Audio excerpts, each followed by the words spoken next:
پیغمبر اکرم درباره ماه مبارک رمضان فرمود ای مرد، ماه خدا با برکت و رحمت و مغفرت به شما روی آورده. پیغمبر خاتم میگه مردم هوشیار باشید. ماهی که نزد خدا از همه ماها برتر، روزهاش بر همه روزها و شبهاش بر همه شبها و ساعاتش بر همه ساعات برتری. ماهی است که شما در آن به میهمانی خدا دعوت شدید. همه رو دعوت کرده خدا، همه رو دعوت کرده خدا.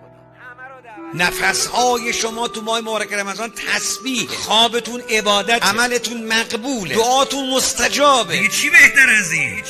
بسم الله الرحمن الرحیم. اگر شما در 11 ماه دیگه بگید برای شما تو پرونده اعمال می‌نویسن یه آیه خون. اما در ماه مبارک رمضان یه آیه که میخونی ثواب ختم قرآن رو برات می‌نویسه. چی بهتر از این؟ رحمت واسعه تو ماه مبارک رمضان قابل مقایسه با کل ایام سال. بیان استفاده کنی، بیان زیر این باران رحمت رمضان قرار، بیان از خدا بخواین خدا یا این قلب سیاه منو فقط رمضان میتونه